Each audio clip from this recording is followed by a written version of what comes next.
galán de nuestra televisión, y pronto su versatilidad, la consistencia y entrega en cada personaje lo confirmaron como uno de los actores más destacables del medio artístico.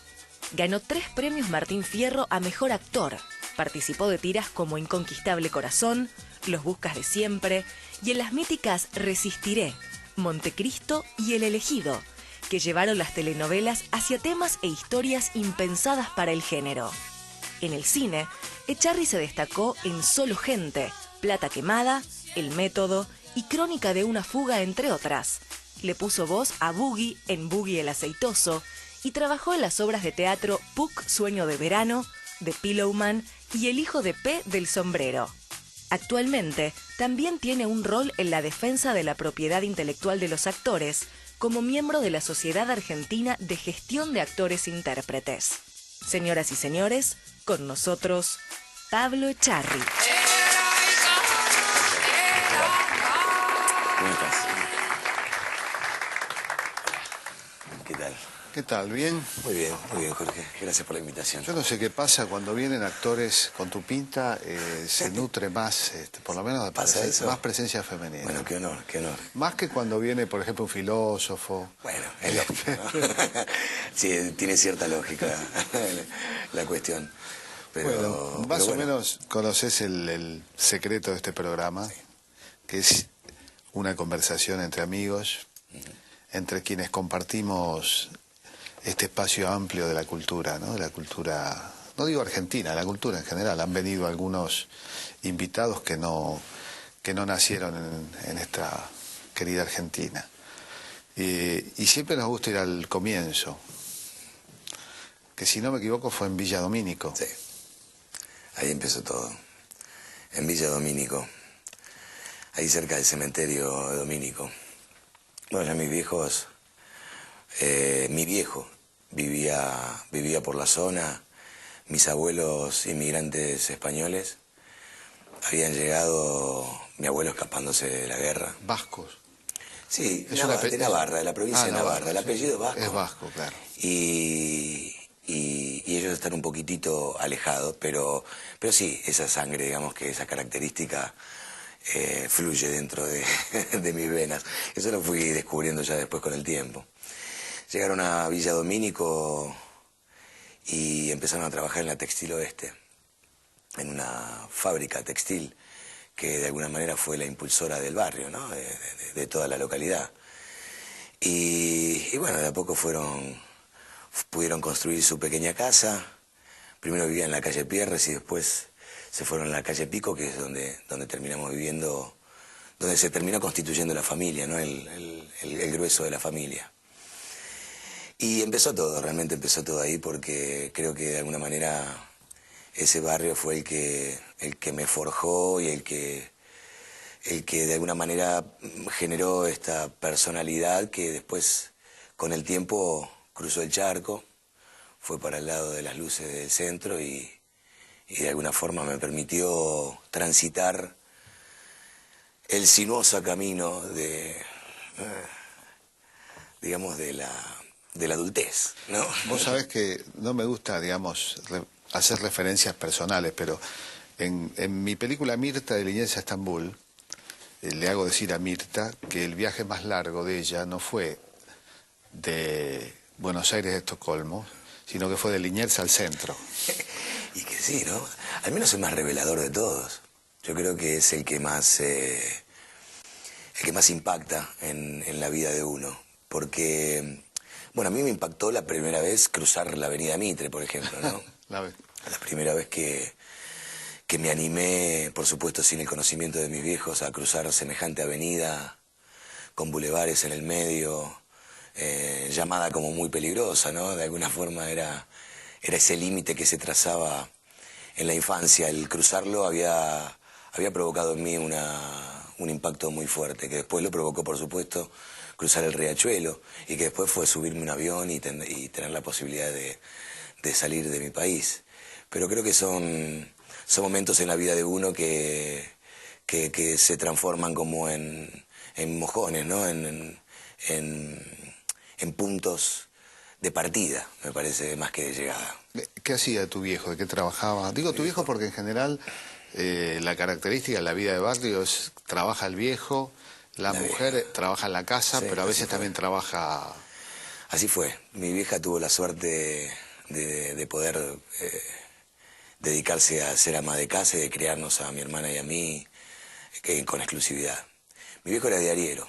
Mi viejo venía estudiando industrial hasta que el cuarto año de alguna manera, el cuarto año de su carrera lo encontró un poco fuera del colegio y se dedicó un poco entre vagancia y vida y las necesidades de la vida, ¿no? La necesidad de salir a laburar y de ayudar un poco a mi abuelo en el plan de constituir esta familia.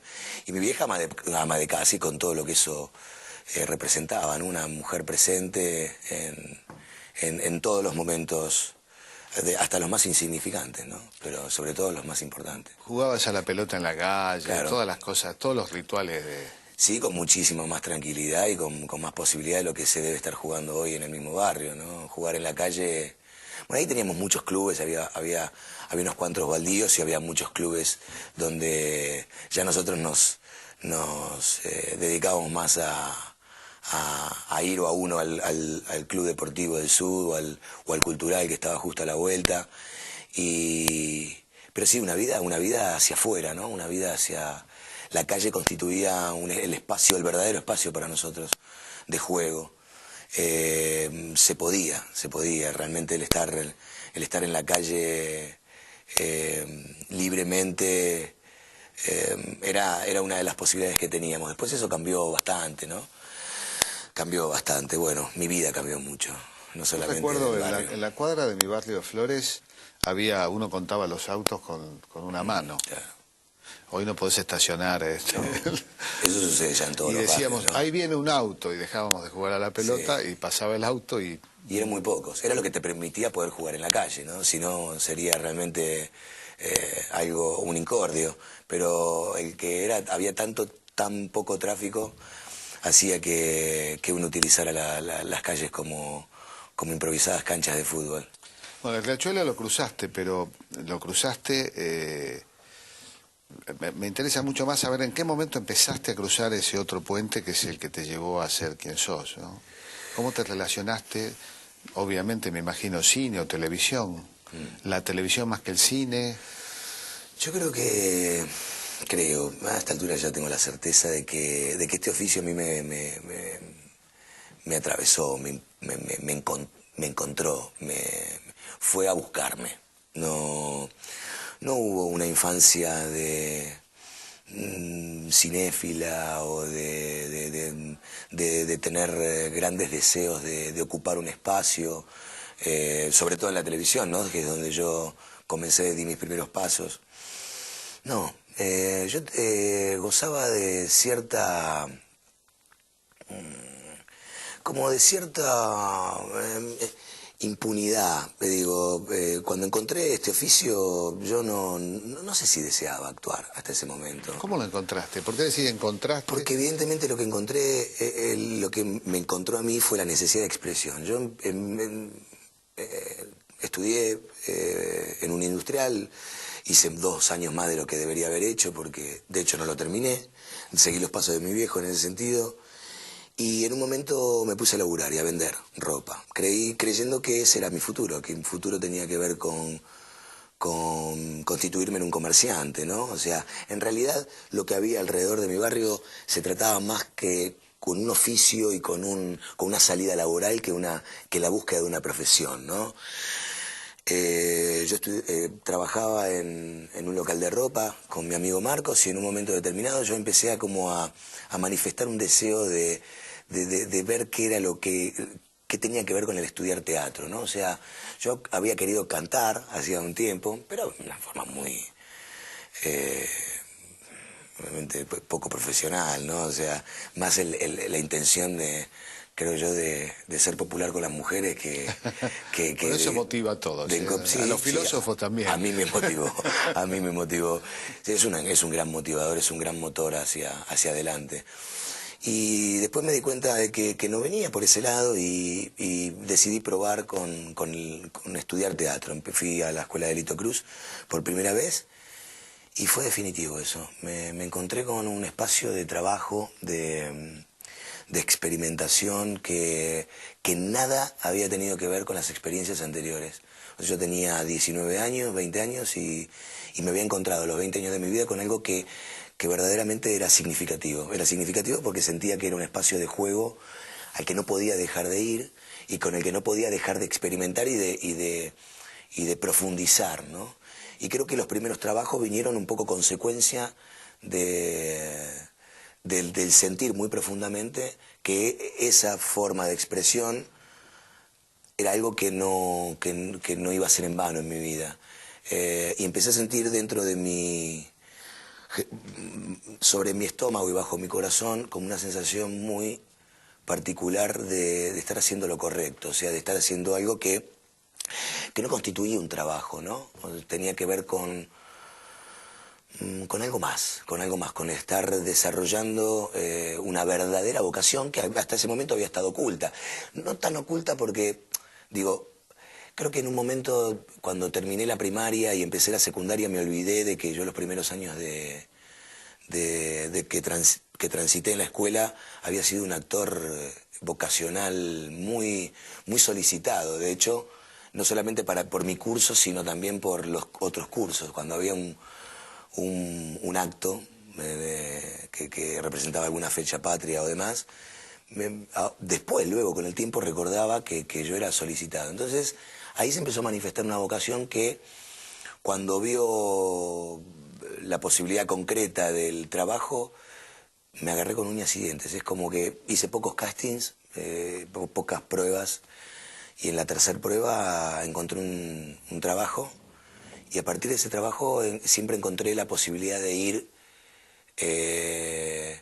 subiendo los peldaños, ¿no? O sea, me daba cuenta que a medida que iba transitando lo que iba haciendo posteriormente, lo que venía hacia adelante, me dejaba mejor parado de lo que había venido hacia atrás. Entonces descubrí ahí algo. Por eso te digo, me impactó, no fui yo buscando. Sí, busqué estudiar, pero el hecho de encontrarme con un oficio dentro de la televisión y después interesarme por el cine y poder concretarlo y poder de alguna forma tener un pequeño espacio y después descubrir el oficio del teatro y sobre las tablas, lo que implicaba enfrentarme a la gente sobre las tablas y la diferencia que había entre lo audiovisual y lo estrictamente actoral, escénico.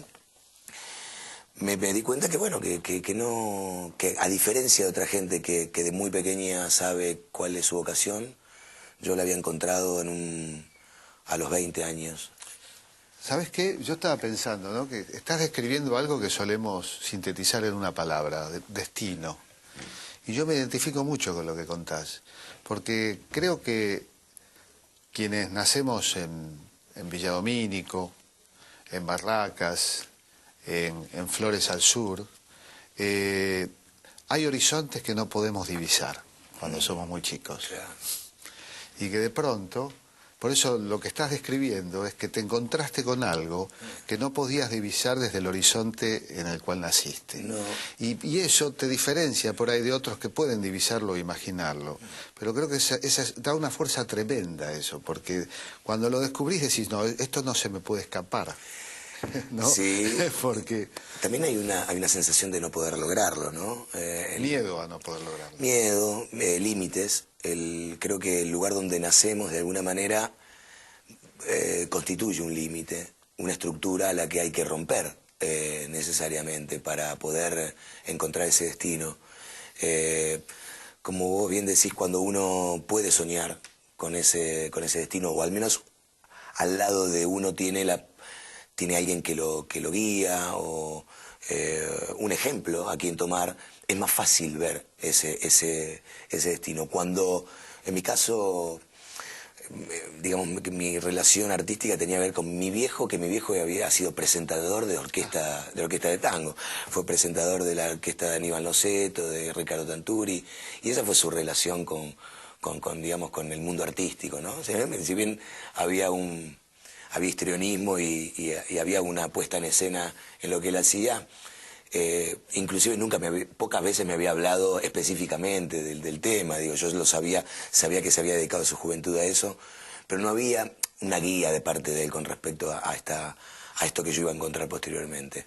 Entonces había una sensación, como te decía, muy fuerte entre el estómago y el corazón, de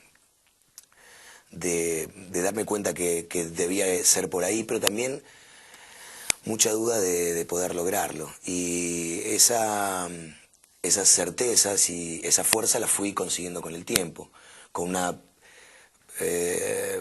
fogueando la confianza en mí mismo, ¿no? O sea, algo que en un momento no estaba, o sea, yo me consideraba un tipo bastante inseguro, en general, ¿no? Tal vez por el lugar donde venía, el hecho de, cuando empecé por el centro, me consideraba un tipo con mucho sentido común y criterio, y siempre mirando de atrás, ¿no? Y midiendo los movimientos. Creo que eso también, de alguna forma, me propició haber dado los movimientos justos y no haber dado pasos en falso. Pero creo que cuando empecé a confiar en mí y darme cuenta que tenía capacidad para esto, fue un poco el motor y el impulsor a poder lograr cosas que con el tiempo fueron superadoras, ¿no? Como el hecho de producir, por ejemplo, de poder gestionar, autogestionar, o sea, de aprovechar y explotar ciertas características que yo tenía para relacionarme en un principio con las mujeres, porque mi oficio como actor... ¿Eras tímido con las mujeres? Uno no se imagina, ¿no? No, al contrario, tenía un muy buen encuentro. Pero creo que la mayoría de las personas en tu lugar ya con el negocio de ropa alcanzaba. Claro, si esa era la meta, ya está, porque y ahí estaba es la estrategia de la araña. Iba digamos. realmente, claro, muy bien. Todos caían a la tela de alguna forma. Te transformaste en cazador. Sí. Pero sí. el cazador de tu propia vida, en definitiva, sí, ¿no? De tu propio destino. Aproveché esos primeros momentos de enseñanza y de haber aprendido un oficio que fue la venta, el oficio de vendedor, para después multiplicarlo un poco, ¿no? Y creo que lo que cambió también fue eso de la telaraña. Al principio el que vengan hacia la telaraña me daba cierta seguridad. Luego yo tuve que ir a construir una telaraña hacia afuera, más grande todavía. Sí. Y que, pero en definitiva, flor de telaraña. Flor de telaraña. Que por suerte nadie le pegó un escobazo hasta ahora. Una telaraña con 25 puntos de rating, por ejemplo. Bueno, en algunos momentos, eventualmente, ¿no? Eso termina siendo algo realmente eventual. Sobre todo a medida que va pasando el tiempo vas dándote cuenta que es circunstancial, absolutamente circunstancial. Pero que bueno, pero que de alguna forma forja ese camino hacia adelante. Pablo, bueno, descubrimos algo, que el viaje más largo de tu vida fue de Villa Domínico a Suipacha 128. 28. Suipacha, hay acá alumnos de Lito Cruz, si no me equivoco, ¿no? Bueno, Suipacha 122. No le hago propaganda a Lito Cruz porque la verdad que... No lo necesita. No lo necesita, realmente. Acá ha estado Lito Cruz, fue el actor de mi primer filmación, de mi primer corto. Yo no tuve la suerte de dirigirlo en un largo, pero la generosidad de Lito de darle pelota a un estudiante de cine como era yo en 1980 y generosamente venir a trabajar en su película, ¿no? Tipo con código, que además es de Berisso, todavía más allá de Villa Domínico. Sí, pero manejamos más o menos los mismos códigos. Bueno, ya hemos transitado el primer tramo del camino y en el segundo bloque seguimos hablando con Pablo Echarri.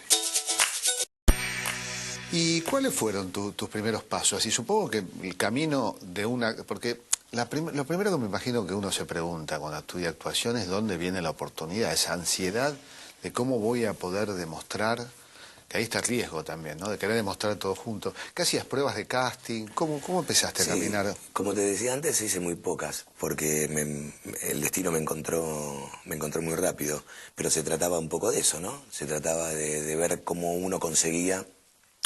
Para el que transita los pasillos e intenta encontrar una oportunidad, el secreto está en enterarse la fecha de la prueba, ¿no? O sea, cuando hay una prueba, cuando se busca material y cuando hay una producción que busca gente, es enterarse. ¿Qué hiciste primero, televisión, teatro o cine? Televisión. Lo primero fue televisión. Sí, encaré directo. Yo tenía, donde laburaba en el negocio, tenía una amiga que trabajaba en televisión, que había hecho unos pasos en televisión, y yo le había pedido algún que otro consejo, me había hecho un book, estos caminos naturales para llegar digamos, a que te presten atención. Tiene que ver con un book, con algunas fotos que de alguna forma representen muestren tu característica física, porque a la hora de elegir, o sea, se abre un cajón y se fija un poco, la imagen tiene que ver con eso.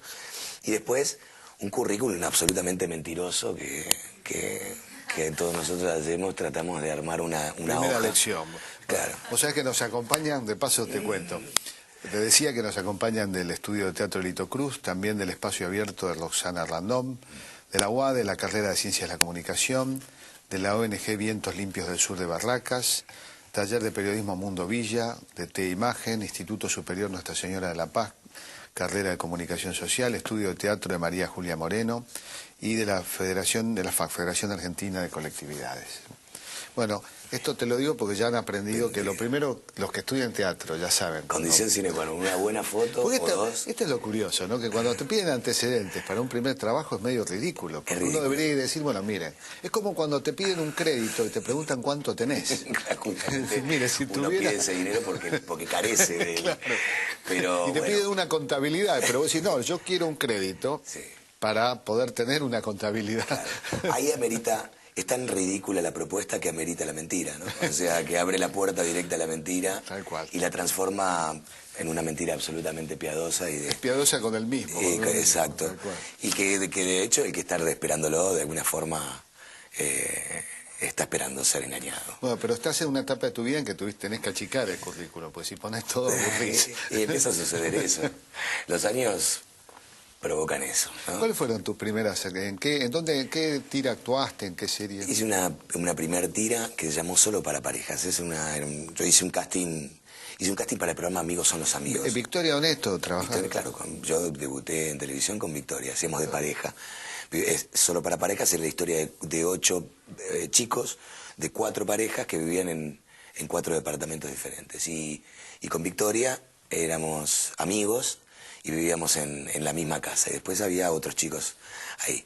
Un programa que duró 8 meses con un rating muy magro, pero que me dio la posibilidad de interconectarme con lo próximo y con cosas que iban a ser muy significativas. Hubo algo que me sucedió antes, o sea, yo ya estaba contratado para hacer Solo para Parejas, pero todavía no había empezado a grabar, y me salió la posibilidad de participar de un ciclo que fue antológico de la televisión argentina, que fue Alta Comedia, en el viejo Canal 9.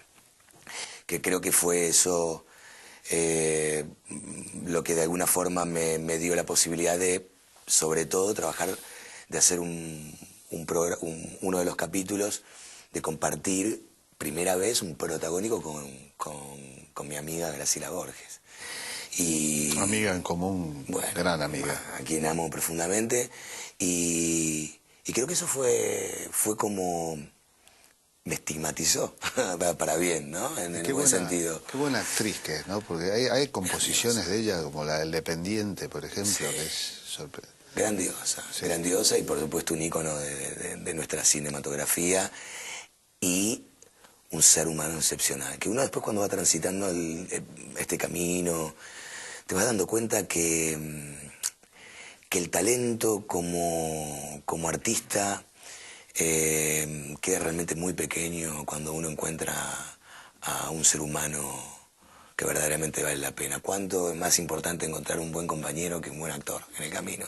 Y bueno, de hecho, su generosidad y su enorme cariño hizo que yo me sintiera muy cómodo en ese programa, y que bueno, que haya tenido unas repercusiones maravillosas. Y yo creo que todo suma en lo que vamos haciendo, por más o menos trascendente que pueda llegar a parecer. Uno tiene que preocuparse de hacerlo realmente como si fuera lo último. Con esto que vos decís, ¿no?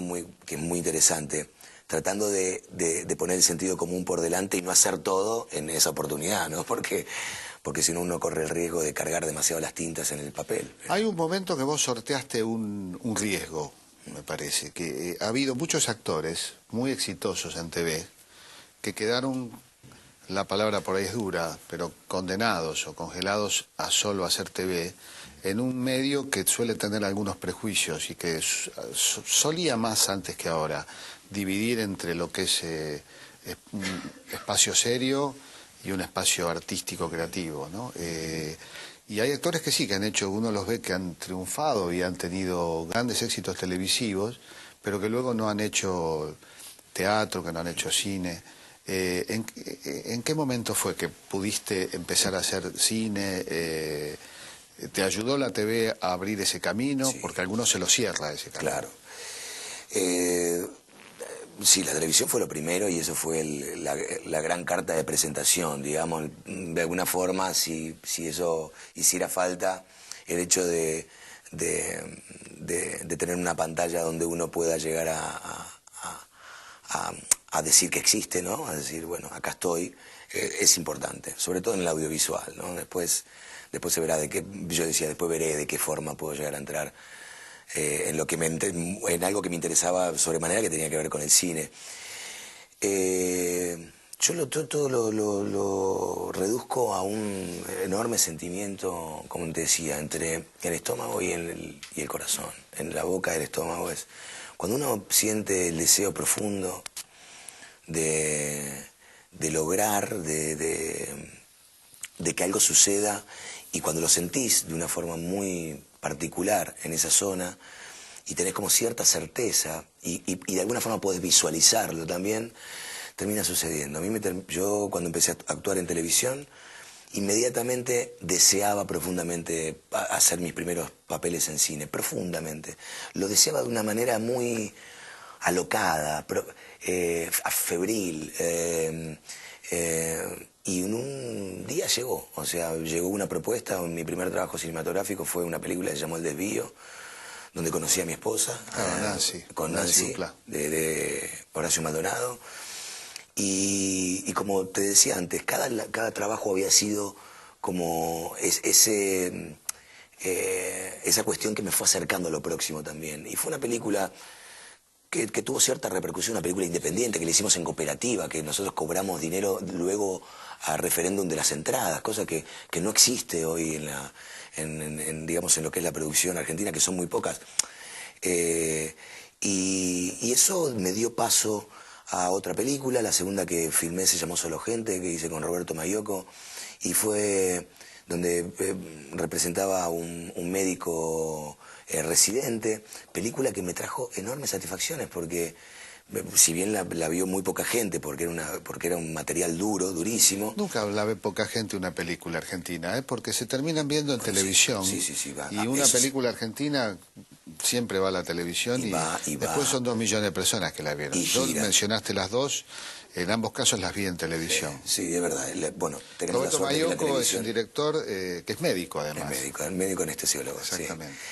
Y bueno, Solo Gente me dio el placer enorme de traerme, porque no tuve la posibilidad de viajar en ese momento, porque yo estaba trabajando, de una estatuilla mejor actor en el Festival de La Habana, en el cine de La Habana, y en Barcelona también, y cosas que que eran impensadas por mí en ese momento. Enumerar toda tu obra es complicado, no nos va a alcanzar el día, pero hay 2 películas que son interesantes para mencionar. Una es Plata Quemada, ¿no? Sí. Basada en el libro de Piglia, con Marcelo Piñeiro. Sí. Tal vez uno de los directores más exitosos, merecidamente exitosos, sí, claro. Ha demostrado que la calidad y el éxito comercial pueden ir de la mano. Sí, ¿no? Seguro. Ahí componés, es un papel difícil ese, ¿no? Hermoso papel. Bueno, con eso me ha pasado algo muy en sintonía de esto que te estoy diciendo, de cuando uno desea algo de una manera muy profunda y mentalmente eso está alineado con el sentimiento, es muy difícil que no suceda. En la película de Piñeiro pasó algo muy particular. Yo me había enterado que Marcelo Piñeiro iba a filmar, a quien admiraba profundamente, tanto por Caballos Salvajes como por Tango Feroz, justamente por esto, porque esto que vos señalás, había logrado imprimir calidad y popularidad a un cine que dividía y que de hecho no lo tenía bien visto, ¿no? O sea, esa unión. Entonces yo sabía que él iba a filmar la película, la novela de Piglia, Y entré a esa cadena y identifiqué el libro. Lo compré y empecé a leerlo. E identifiqué un personaje, que fue el del Cuervo, ¿no? El que increíblemente, 4 meses después de yo haber terminado de leer, recibí un mensaje de Marcelo Piñeiro, a través de mi representante en ese momento, convocándome para tener una entrevista. Lo que me sorprendió sobremanera fue cuando me ofreció el Cuervo para hacer. Y ahí me asusté un poco, dije, cosa de mandinga, dije. Pero con esto no quiero unir metafísica con realidad, digo, pero verdaderamente siento Pero que hay misterios, ¿eh? No, que la vida, entre otras cosas, es linda por los misterios. Yo confío mucho en el deseo profundo, ¿no? Cuando el deseo profundo realmente no está limpio de paja, y uno puede ser muy preciso a la hora de desear, provoca cosas así. Y bueno, sucedió que se atrasó la película en un momento por unas cuestiones presupuestarias y demás, y al año y pico estábamos filmando Plata Quemada, y me trajo enormes satisfacciones porque, entre otras cosas, me dio la posibilidad de desembarcar en España y hacer algunas experiencias. Bueno, en España hiciste El Método. El Método. Que es otra película es una película premonitoria, El Método, ¿no?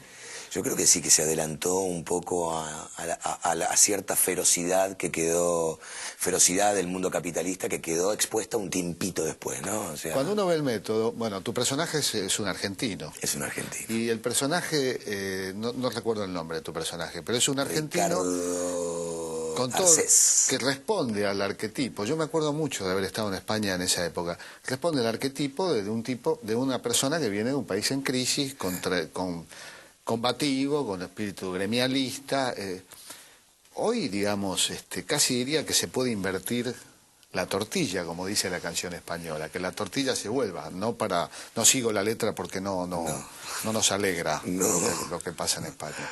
No. Pero en realidad esa crueldad que describe El Método es la que generó toda la crisis que hoy vive el mundo central, incluso. Que hoy están viviendo, sí, por supuesto, una crudeza y una crueldad extrema, ¿no? Esta película hablaba de un proceso de selección de personal de puesto jerárquico en una multinacional, y ese proceso de selección era un proceso cruel que enfrentaba a cada uno de los participantes a ver qué eran capaces de hacer para lograr ese puesto de trabajo, ¿no? Y por supuesto eran capaces de traspasar los límites. Una buena metáfora del capitalismo salvaje que pone en peligro la vida, ¿no? O sea, no solo la vida en general. En general.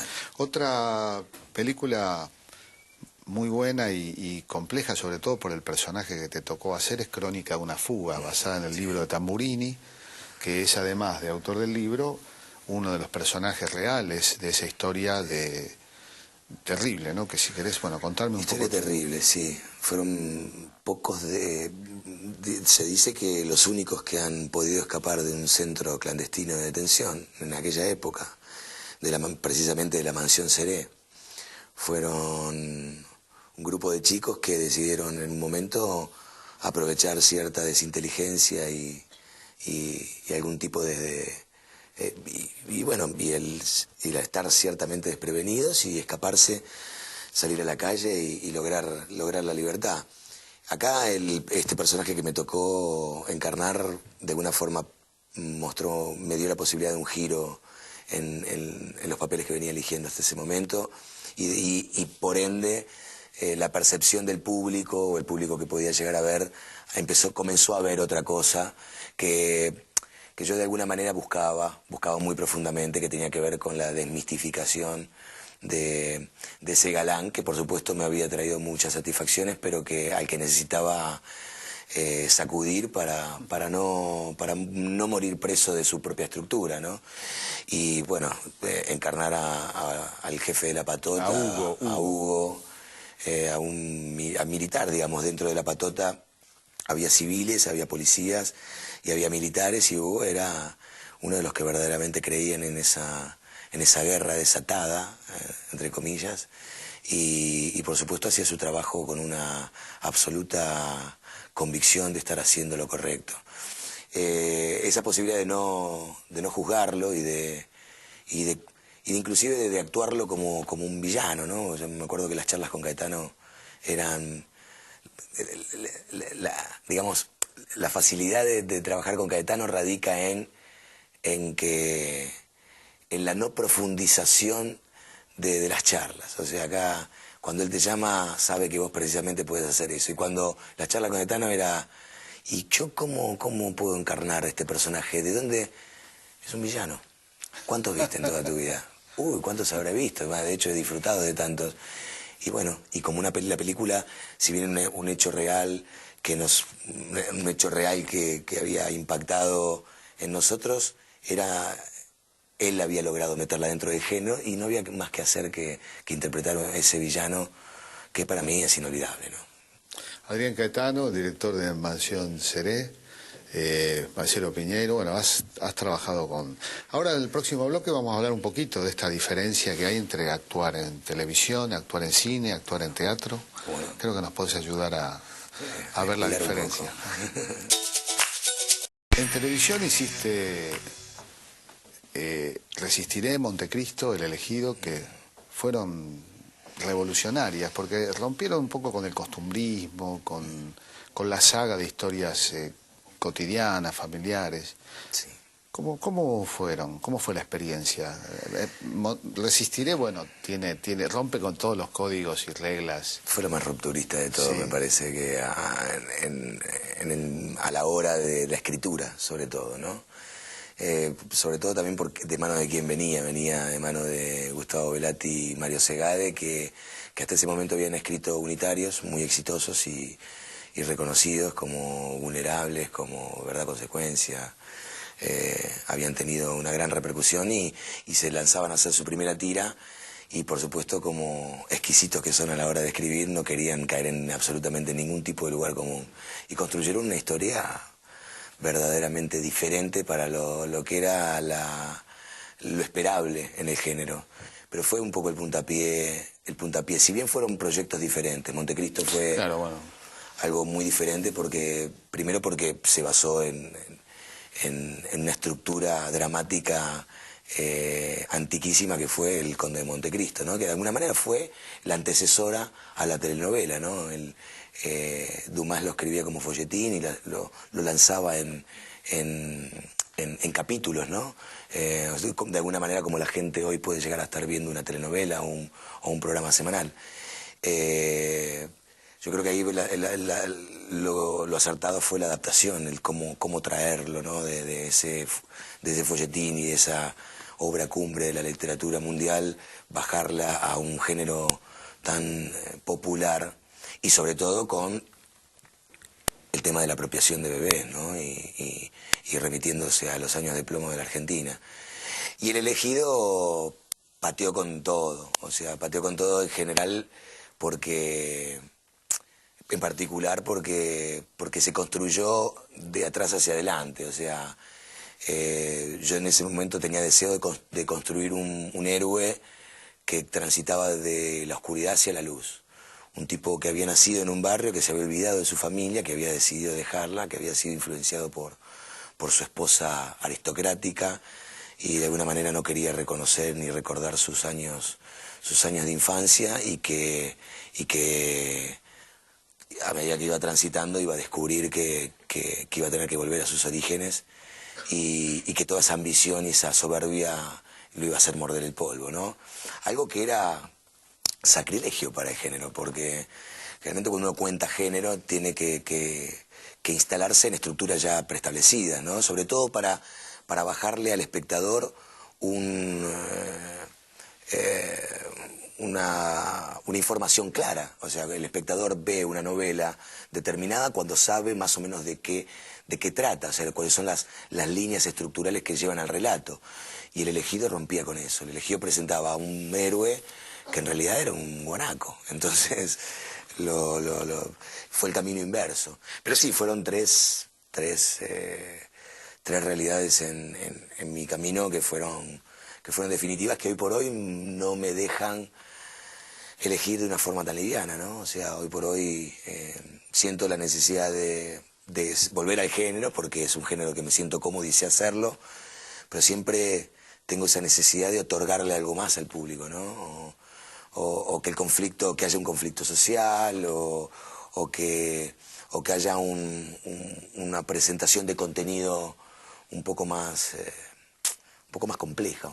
Eso tiene que ver con que vos, de alguna manera, hoy sos un poco más complejo y tiene que ver también con un cierto nivel de compromiso que tenés con la realidad, con la política, por ejemplo. Con lo político, ¿no? Porque la política... Con lo político en general. Sí, digamos, lo político como instrumento para mejorar la vida, ¿no? O sea, como actor apareció en Montecristo. Ahí me di cuenta que una cosa era actuar y representar un personaje y digamos, disfrutar de esto, de este placer que tiene el actor de actuar meramente, y otra cosa era transformarte en un instrumento de reflexión también, ¿no? O sea, de ser parte dentro de una estructura dramática que la particularidad es que llega a muchísima gente y, más allá de entretener, ayuda a reflexionar. En ese momento hablar de chicos apropiados y de un conflicto apostado en los años de plomo de la Argentina, en la última dictadura, realmente hablaba se creía pianta televidente, o sea, ningún productor hasta ese momento se había animado a encarar por ese lado, y creo que había sido el gran acierto. Pero creo que hay otra razón que tiene que ver el nacimiento de mis hijos también, ¿no? O sea, el transformarme verdaderamente en un adulto y la muerte de mi padre también representa una búsqueda más profunda y no la búsqueda del mero hecho de actuar, sino de actuar sí, pero es tan jugoso y realmente es tan disfrutable y tan agradecido ser parte de un proyecto que no solamente apunta a entretener, sino también apunta a hacer pensar que, bueno, que ya no puedo elegir con tanta liviandad. ¿No te ha dado miedo ese compromiso, la posibilidad de hoy, en donde los medios de comunicación son parte del debate por el poder y el debate político, de decir, bueno, yo sé que no voy a trabajar en tal medio, en tal canal? Eso... Sí, pareciera que miedo no te ha dado, porque has puesto la cara y el cuerpo. Pero... Claro, fue objeto de análisis. Y como todo objeto de análisis, he llegado a sentir cierta sensación de temor en un momento. Pero al temor fue absolutamente tapado por una necesidad visceral de compromiso. Y ahí creo que tiene que ver específicamente con mis hijos y con la necesidad de mostrarles a mis hijos cuál es el camino de compromiso, ¿no? Que no es lo mismo, que definitivamente no es lo mismo comprometerse a no hacerlo. Sobre todo en un momento, y lo que he entendido yo específicamente es que este era el tiempo de compromiso. Yo podría haberlo hecho los 10 años que venían, ¿no? Pero entender que el compromiso es necesario en este momento, porque la necesidad de cambio y de reestructuración y de evoluciones ahora, necesitaba de que mi compromiso sea actual. Pero cayó de maduro, creo, cayó realmente como una verdad irrefrenable. O sea, fueron momentos, sobre todo el momento bisagra de la muerte de Néstor Kirchner fue algo realmente, algo que cambió las cosas. Conmovedor. Conmovedor y más que eso, ¿no? O sea, porque una muerte puede resultar un hecho conmovedor, pero transformador, aparte de conmovedor. Fue conmovedor y transformador. Bueno, tenemos mucho para hablar, pero acá hay preguntas. A ver, tenemos una pregunta. ¿Qué tal? Hola. Carolina. Hola. Mi pregunta es, ¿qué proyecto tenés para este año en relación a lo actual, a la actuación y a la producción? ¿Y qué es lo que te motiva más, si actuar o producir? Es una buena pregunta porque ha cambiado la motivación en los últimos años. La producción es realmente un trabajo faraónico, ¿no? Es una empresa realmente difícil, pero involucra tantos aspectos creativos que multiplica el hecho creativo del actor, al mero hecho de actuar, ¿no? O sea, lo multiplica, es actuar 1000 veces, o sea, es no solamente preocuparse de los propios tonos, de construir el personaje, de cómo pararse frente a la cámara o frente a la gente, sino también en el armado del elenco, en la construcción del guión, en la reescritura, en encontrar las locaciones, en hablar de la música. Digo, producir es un hecho creativo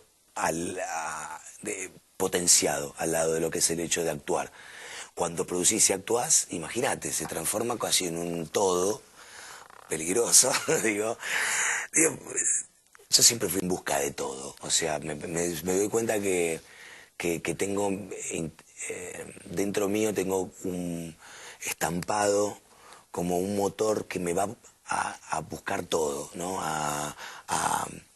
Después ver qué es lo que se puede lograr, no voy ciego a eso, pero en la medida que mis características y mis capacidades me dejen, voy buscando todo.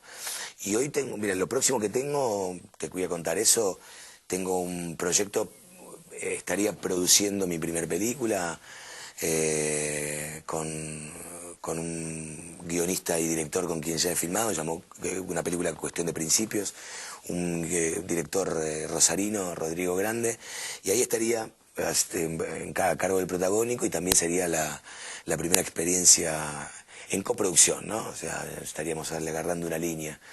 Así que ahí voy a cumplir uno de mis grandes sueños, que es primero poder producir cine, y en este caso, bueno, en la mano un gran papel, ¿no? En un thriller apasionante. Bueno, tenemos tiempo para una pregunta más. Me llamo Manuel.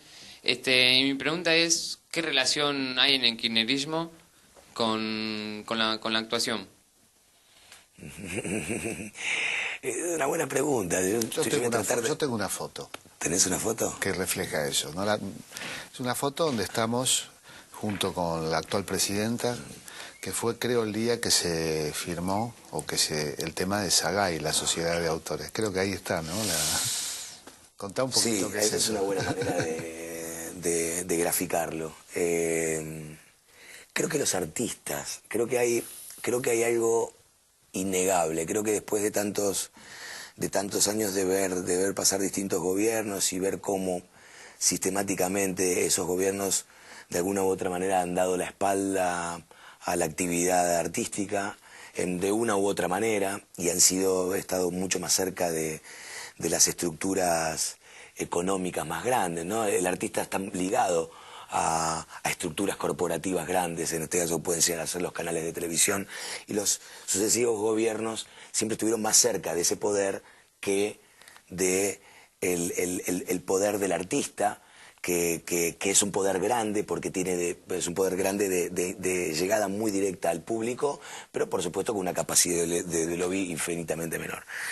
Creo que el artista ha visto naturalmente cómo tanto el gobierno de Néstor Kirchner como el de Cristina Fernández de Kirchner, sin ningún tipo de discurso, le ha dado la cara y ha resuelto, entre otras cosas, lo que a nosotros nos incluye, que fue el reglamentar la ley 11.123 de Derecho a Propiedad Intelectual, que estaba escrita hacía 73 años y nunca había sido regulada específicamente para los actores. Por ejemplo, la ley Noble, la ley que sacó Roberto Noble, fundador del diario Clarín. Del diario Clarín. Paradójicamente, años después, los actores estábamos de alguna manera negociando con el diario Clarín y con Canal 13 en particular la puesta en marcha del derecho de propiedad intelectual para los actores, cosa que fue negociada en muy buenos términos, y luego lo siguieron un montón de otras empresas. Creo que es innegable el trabajo que se hace por el arte, que este gobierno y el gobierno anterior ha hecho por el arte en general. Creo que hay un gusto y un deseo por el arte y por los artistas. Creo que tanto Néstor Kirchner tenía un cariño muy particular que era inocultable. O sea, eso nos pasaba a nosotros cuando nos relacionábamos con él, cuando fuimos a discutir y a hablar específicamente de la necesidad de la implementación del derecho de propiedad intelectual. Nos encontramos con un tipo que nos admiraba. Y sistemáticamente habíamos sido despreciados por otra gente. O sea, los actores éramos considerados ciudadanos de segunda. En principios del siglo pasado eran enterrados fuera de los cementerios. O sea, es mucho lo que el actor ha logrado a través de los tiempos. Y a mí me parece que lo que lo ha coronado ha sido esta relación con este gobierno que ha propiciado que ese derecho de propiedad intelectual, que más allá de transformarse casi en una jubilación para el actor que en un momento ya no trabajará más, habla de la dignidad específica del actor, ¿no? De ser considerado un tipo una persona que junto con sus compañeros escritores, junto con sus compañeros intérpretes musicales, junto con sus compañeros autores musicales, puede ser beneficiario de un derecho que le fue otorgado hace muchísimos años y que por distintas razones nunca había sido poder ser efectivo. Y esto fue una relación directa, tanto con Néstor Kirchner como con Cristina Kirchner, y me parece que lo que hoy expresa el artista en general, que hay otros que no están, digamos, dentro del gusto político por este gobierno, creo que de los que sí están, creo que es una relación realmente profunda, innegable, que se ha construido en base de verdad. O sea, el artista, lo que yo siento es que cuando siente en su entraña que hay alguien que lo está apoyando, que lo está fogueando y que se está interesando por él, no puede ocultarlo y expresa con absoluta libertad lo que siente. Y creo que es lo que está sucediendo en la mayoría de nosotros. Pienso que hay momentos donde la resistencia política y cultural se da defendiendo un gobierno. Y porque esto pareciera ser que tiene mejor fama los opositores a un gobierno, que confunden gobierno con poder. El poder está en otro lado, y pienso en un actor, compositor, uno de los más grandes poetas, Discépolo, que resistió defendiendo un gobierno y lo pagó con mucho dolor. Para que no se confunda la gente, para que no confunda compromiso con otra cosa. Te quiero agradecer porque quedaron tantos temas, pero creo que ha sido muy lindo compartir esta hermosa charla. Te agradezco mucho. Gracias. Gracias.